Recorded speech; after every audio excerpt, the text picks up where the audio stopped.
तेल बदलून काही होत नाही. तुमचा प्रॉब्लेम बाहेर नाही, आत आहे. जर तुमचे केस सतत गळत असतील तर शॅम्पू नाही, ही 5 कारणं जबाबदार असू शकतात. पहिलं आहे न्यूट्रिएंट डेफिशियन्सी. तुमच्या बॉडीमध्ये जर आयर्न, व्हिटॅमिन डी, B12 कमी असेल तर हेअर रूट्स वीक होतात आणि केस गळती थांबतच नाही. हिडन ट्रूथ काय आहे तर फक्त बाहेरून ट्रीटमेंट करून उपयोग नाही. दुसरं आहे स्ट्रेस आणि ओव्हर थिंकिंग. जास्त स्ट्रेस घेताय, हार्मोन्स इम्बॅलन्स होतात आणि हेअरफॉल अचानक वाढतो. म्हणून माइंड शांत राहत नाही आणि म्हणून हेअरफॉल वाढतो. तिसरं आहे हार्मोनल इम्बॅलन्स. PCOS, थायरॉईडसारखे इश्यूज असतील तर केस खूप गळतात आणि थिनिंग सुरू होतं. हे ऑइलने फिक्स होत नाही, मेडिकल कारण असू शकतं. चौथं आहे रॉंग हेअर केअर.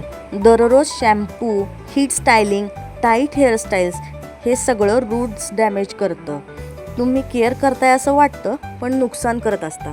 पाचवं आहे पुअर स्लीप. रात्री उशिरापर्यंत मोबाईल वापरता, डीप स्लीप मिळत नाही, हेअर ग्रोथ सायकल डिस्टर्ब होतं. म्हणून झोप खराब असेल तर हेअरफॉल वाढतो. केस गळती थांबवायची असेल तर शॅम्पू नाही, लाईफस्टाईल बदलायला लागेल. तुम्ही यापैकी कोणती कमेंटमध्ये सांगा आणि हा व्हिडिओ सेव्ह करा. अशाच आरोग्यपूर्ण माहितीसाठी घरगुती संजीवनीला नक्की सबस्क्राईब करा. धन्यवाद.